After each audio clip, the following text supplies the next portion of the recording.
I should just start because I'm really stressed about this. So, alright, so I think as many of you already probably have experience. I mean, to be an entrepreneur, failure can be kind of an everyday thing. And I think that's the case even for the most successful entrepreneurs. Failure can be something that are not seen from the outside failures, but it can also be something that really impact the ability of the organization to deliver on its mission. And I think for me that I have learned over the years that the key to make these mistakes becomes lesson. It's what it's all about. And it's also what it's all about to be an entrepreneur. And I think the real test of entrepreneurship is actually how you can react to this failure. And I think this is what makes all the difference. So let me tell you a little bit about my experience with failures, with a baby of mine, which I actually just has let out of the nest, because I recently just resigned as the chair of the organization Friends. And it's gone nearly 20 years since I started the organization. It's quite a long time. So let me start to give you an example. This was in the early days as a social entrepreneur. It was just around the time when I was founded Friends.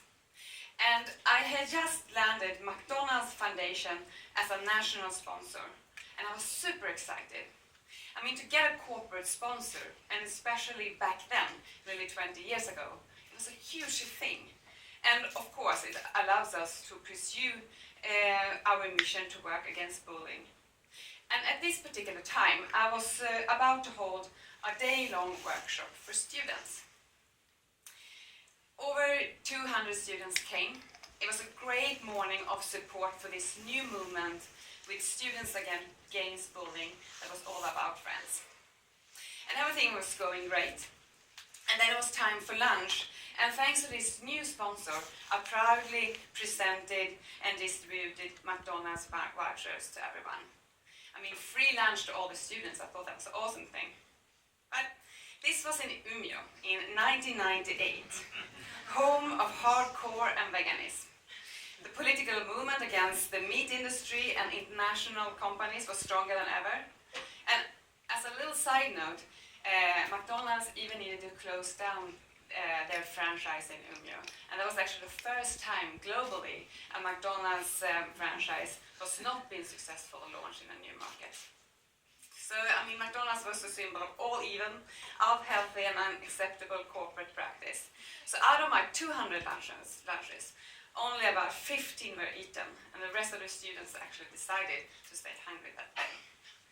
So let me just shortly reflect on this young and naive failure of mine. I mean, maybe the most important lesson I came out with is that you must always know your audience. I mean, it was not enough to have this clear vision of mine of how this whole event should pursue.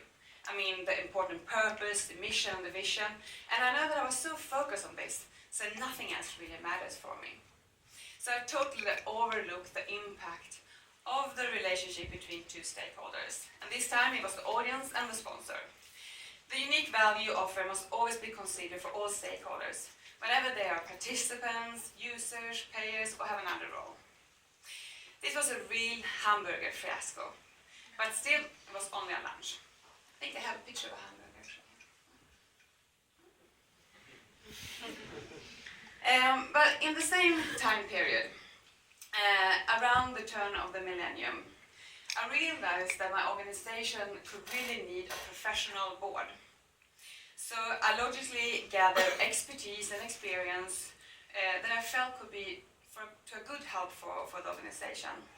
And I also realized I need to hire a director, someone who could run the more daily operation so I can focus on the strategy and the long-term plans.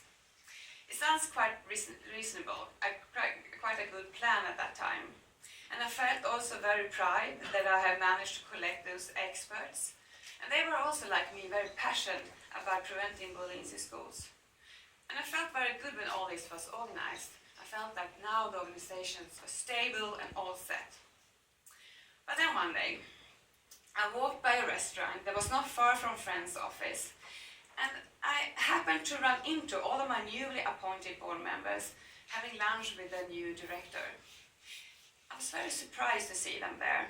So of course I walked up and I asked, what was going on? Why are they holding a meeting without me? But to be totally honest, I was actually very, very shocked. As I learned then and there, they were planning to depost me to give the director more space to operate. And you have to realize this was Friends. The organization that I created from my own personal experience. It was my absolute biggest passion. All this hard work I have been doing. It was my vision for another future for young people. All this had been hijacked. And this was very, very hard to me. But the light at the end of the tunnel turned into that I actually personally owned the organization's brand, and thank God for that. Because of this, I was able to put an end to their discussions, and the board resigned, and I could also fire the director. This was certainly a defining period for me. I learned, even though the board, director, and I totally agree on the vision, we certainly not did agree on the methods to reach it. And of course, I'm a big believer that you always need to trust people, but you can never be naive. When you create something, you have to share it with the world. That's absolutely the most important. You have to share and share and share. And you have to get help from others and support from others, but always dialogue to know that you are on the same page. And always make sure that you are super close to the vision and mission. And then, of course, as a founder, it is also important to know when to let go. But that is actually totally another story. And then, many years later, I had successfully worked closely together with a new director, Paul, that was hired to Friends. And we really shared the same ethical fiber. We had the same values, and we worked extremely well together as a team. I think it was many reasons for that. We were both very entrepreneurial and totally driven by passion. We worked very hard towards the vision, and there was many times that we really needed to remind each other to slow down and to make sure that everyone was on board. And to be honest, it is still really hard to talk about the phone call about Paul that I received.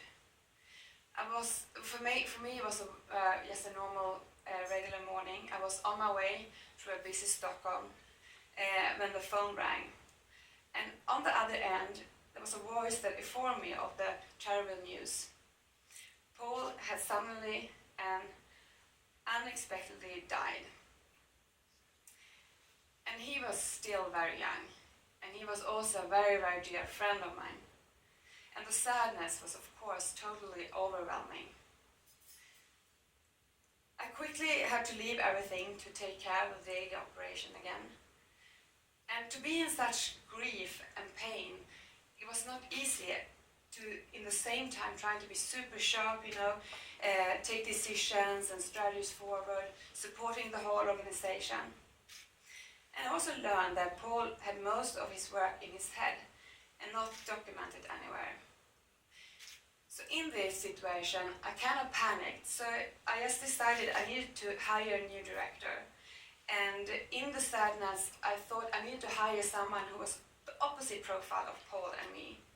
So I picked this kind of preserver type instead of an entrepreneur. And I thought that was Friends needed. And maybe that was what I needed myself. Someone ready to just keep the ship floating and making no new waves. But of course, as you understand, the result was far from ideal. The new director was strict, had very weak passion for the vision, and was mainly truly committed to keep things in good order. Of course, it was my failure to recruit the wrong person. But at that time, it just felt totally impossible to even think the thought to replace my friend Paul. So I just went for a leader that was not vision or value driven, which of course only worked for a very short period. This failure and experience taught me also very many lessons. In time of crisis, when you yourself maybe feel out of balance, it is particularly tempting to just look for very quick solutions. And I think it's also easy to forget to ask for support. And for me, it was also very difficult to sort of face the reality. But I realized that you must always see the reality whenever it is. You need always try to seek for support. And for a purpose-driven organization, your core values must remain your guiding star. Particularly, I think, during time of crisis and instability.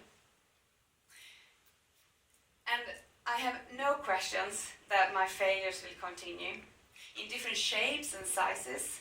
And I really believe that past learnings and experience is an anchor to hold on to. And failures offer some of the greatest lessons as all. I think many of my failures have been the biggest development in my own career. So my advice is to keep your values and passions close. Your ear and eye to lessons of the past, but always keep driving forward. And for me, my strongest compass is always my intuition, my gut feeling, and my leading star is that you can always make a difference. Thank you.